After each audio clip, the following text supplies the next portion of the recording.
इस current affairs funda में आप सभी का स्वागत है। मैं हूं आपके साथ अभिषेक शर्मा और इस वीडियो में हम 26 मई तक के सभी इंपॉर्टेंट करंट अफेयर्स कवर करने वाले हैं। हमेशा की तरह वीडियो को अंत तक आप जरूर देखिएगा, काफ़ी कुछ आज भी आपको जानने के लिए मिलेगा। साथ ही गाइस, इस सेशन को शुरू करने से पहले आप सभी को बताना चाहूँगा कि हमारी 1 ईयर की मेंबरशिप आप अवेल कर सकते हैं। इसके अंतर्गत आपको चैनल पर अपलोड होने वाली current affairs video PDF format में मिल जाएगी। इसके लिए आप 249 रुपीज़ पे कर सकते हैं और ये मेंबरशिप आपकी 1 साल के लिए वैलिड रहेगी। इसमें आपको daily current affairs PDF, weekly PDF और मंथली PDF के साथ साथ जो भी हम topic wise current affairs related videos बनाते हैं, जैसे कि appointments, obituaries, days and themes, इन सभी की PDF भी आपको प्रोवाइड कराई जाती है। तो मेंबरशिप पाने का लिंक आपको इस वीडियो के फर्स्ट कमेंट में मिल जाएगा। कोई भी आपकी क्वेरी हो, कुछ भी आप पूछना चाहते हैं तो हमें कमेंट बॉक्स में ज़रूर लिखिएगा। तो चलिए फिर करते हैं शुरुआत इस वीडियो सेशन की। निम्नलिखित में से कौन NRI खाता खोलने के लिए ऑनलाइन प्रक्रिया की पेशकश करने वाला पहला लघु वित्त बैंक बन गया है? ऑप्शंस आपके सामने हैं और करेक्ट आंसर होगा option C। So Equitas Small Finance Bank has become the first small finance bank to offer online process for NRI account opening. So small finance bank NRIs को smartphone या internet connected computer का प्रयोग कर account opening की facility provide कराएगा और ऐसा करने वाला यह देश का पहला स्मॉल फाइनेंस बैंक बन गया है। अगर हम बात करें इक्विटास स्मॉल फाइनेंस बैंक की, तो इसके मैनेजिंग डायरेक्टर एंड CEO हैं वासुदेवन पतंगी नरसिम्हन। हेडक्वार्टर्स है चेन्नई, तमिलनाडु में। अड्डू शहर, जहां भारत अपना नया वाणिज्य दूतावास खोलेगा, किस देश में स्थित है? ऑप्शंस आपके सामने हैं और करेक्ट आंसर होगा option A। Addu city where India will open its new consulate general is located in Maldives. देखिए, जो ये अड्डू सिटी है या अद्दू सिटी, आप जो भी कहना चाहें, ये काफ़ी चर्चा में रहता है क्योंकि भारत यहाँ पर काफ़ी हैवी इन्वेस्टमेंट कर रहा है। तो इसलिए आपको जानना चाहिए कि ये कहाँ पर है। ये मालदीव्स में है। सो प्रधानमंत्री नरेंद्र मोदी की अध्यक्षता में भारत द्वारा मालदीव्स के अड्डू शहर में नया वाणिज्य दूतावास खोलने के प्रपोजल को मंजूरी दे दी गई है। देखिए, एम्बेसी और कंसुलेट जनरल में अंतर होता है। जो एम्बेसी होती है वो एक बड़े लेवल का ऑफिस होता है, वहाँ पर रिस्पॉन्सिबिलिटी ज़्यादा होती है। वो एक परमानेंट मिशन होता है किसी भी कंट्री का, और ज़्यादातर वो कोई देश है तो उसकी जो राजधानी है वहाँ पर लोकेट होता है। जबकि जो कंसुलेट जनरल होता है ये थोड़ा एम्बेसी का एक छोटा रूप आप समझ सकते हैं, और ज़रूरी नहीं है कि ये परमानेंट ही रहे, टेम्परेरी बेसिस पर भी इसको स्थापित किया जाता है। और जो ज़्यादातर टूरिस्ट सिटी होती है किसी दूसरे देश की, वहाँ पर इसको सेटअप किया जाता है। तो वीज़ा रिलेटेड जो भी आपके काम होते हैं, ट्रेड रिलेशन जो होते हैं, माइग्रेंट, टूरिस्ट, इन सभी से संबंधित जो भी काम होते हैं उसको कंसुलेट जनरल देखता है। बात करें अगर मालदीव्स की, तो प्रेसिडेंट है इब्राहिम मोहम्मद सोली। कैपिटल है माले। यहाँ के लेजिस्लेचर को बोला जाता है पीपल्स मजलिस। साथ ही करेंसी है यहाँ की मालदीवियन रुपया। और आपको ये जानना चाहिए कि दिवेही, जो दिवेही है ये इंडो आर्यन लैंग्वेज है जो कि मालदीव्स में और लक्षद्वीप के मिनिकॉय आइलैंड में बोली जाती है। केंद्र सरकार द्वारा परिवर्तनीय महंगाई भत्ता VDA में संशोधन के बाद केंद्रीय क्षेत्र के श्रमिकों की मासिक आय कितने रुपए तक बढ़ जाएगी? ऑप्शंस आपके सामने हैं और करेक्ट आंसर होगा ऑप्शन D।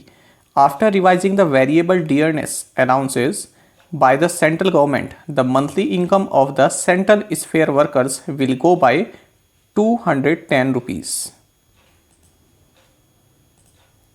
तो देखिए, जो ministry of labour and employment है, इसने जो भी सेंट्रल स्फेयर के वर्कर्स जो होते हैं इनका डियरनेस अलाउंस बढ़ा दिया है। पहले 105 रुपये था, अब इसको बढ़ाकर 210 रुपये पर मंथ कर दिया गया है और इससे लगभग 1.5 करोड़ वर्कर्स को लाभ मिलेगा और ये 1 अप्रैल 2021 से लागू होगा, यानी कि इसको पिछले महीने से इसको लागू किया जाएगा। तो जो इनकी सैलरी है, जो अभी इनको सैलरी मिलती है, तो उसमें 210 रुपये अब जो है आप इजाफा कर सकते हैं। पहले 105 था, अब ये 210 हो गया है।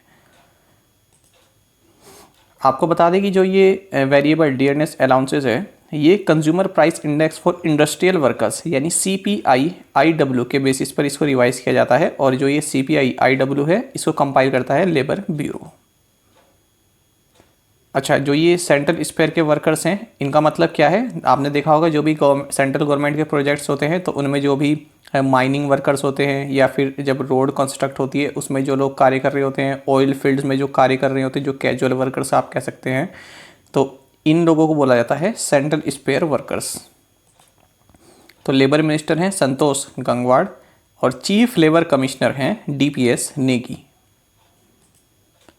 वित्तीय वर्ष 2020-21 के दौरान एफडीआई का शीर्ष प्राप्तकर्ता कौन सा राज्य है? ऑप्शंस आपके सामने हैं और करेक्ट आंसर होगा option B. So Gujarat is the top recipient of FDI during the financial year 2020-21। जानते हैं, देखिए इस पूरी डिटेल में जो मैं आपको बताऊंगा यहीं से 3-4 क्वेश्चन आप खुद से भी बना सकते हैं।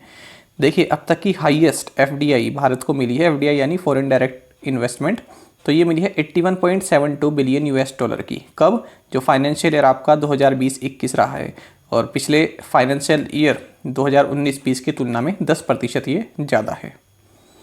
और टॉप इन्वेस्टर कौन रहा है? सबसे ज़्यादा एफडीआई है सिंगापुर से आई है, उसके बाद फिर यूएसए और तीसरे नंबर पर मॉरिशस। किस सेक्टर में सबसे ज़्यादा एफडीआई है? कंप्यूटर, सॉफ्टवेयर एंड हार्डवेयर, इस सेक्टर में सबसे ज़्यादा एफडीआई भारत ने रिसीव की है। इसके बाद दूसरे नंबर पर रहा है कंस्ट्रक्शन एक्टिविटीज़ और तीसरे नंबर पर सर्विस सेक्टर।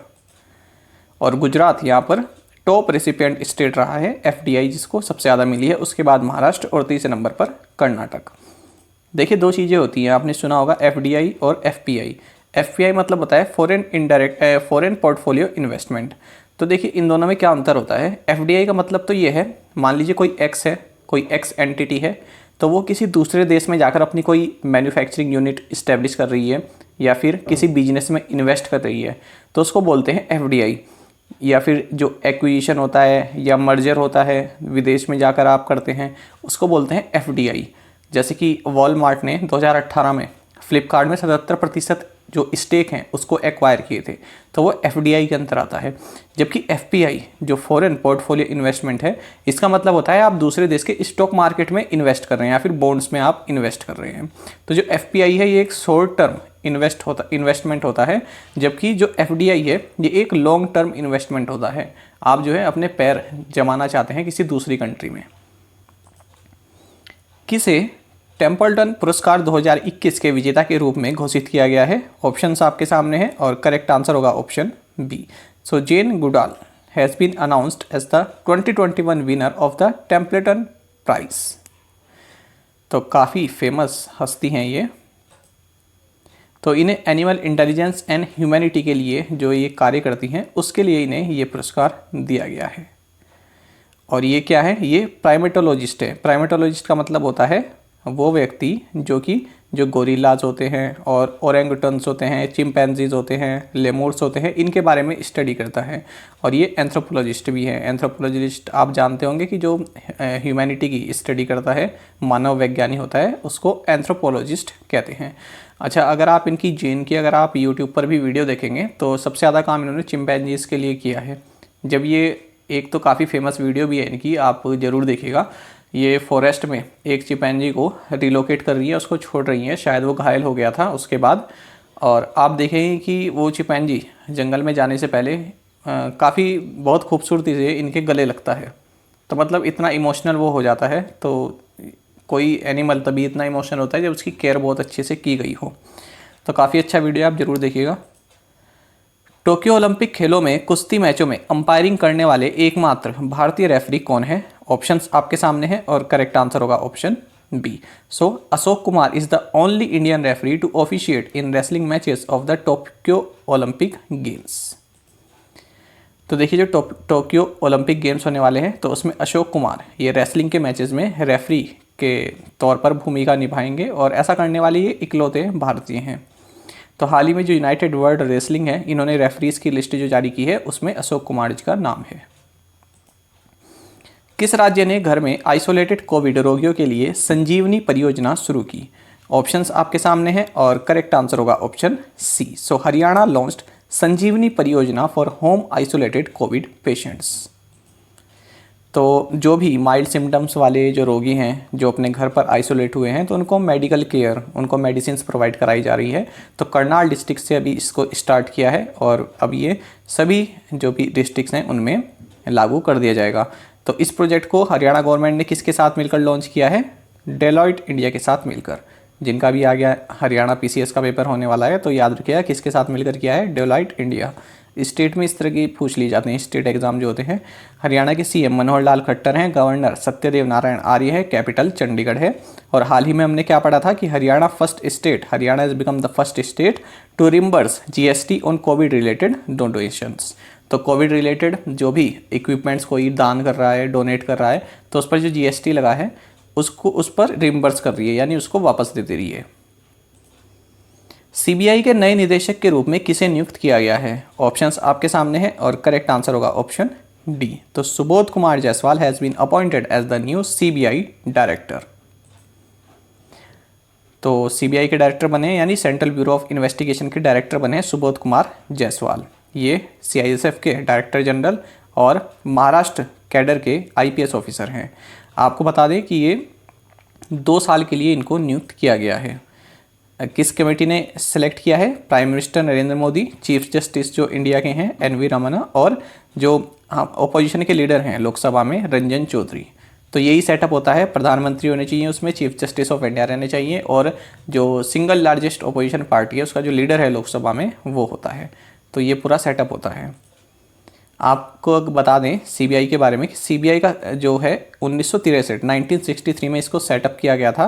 पहले ये मिनिस्ट्री ऑफ होम अफेयर्स के अंतर्गत आता था, लेकिन अब इसको मिनिस्ट्री ऑफ पर्सनल के अंदर ला दिया गया है।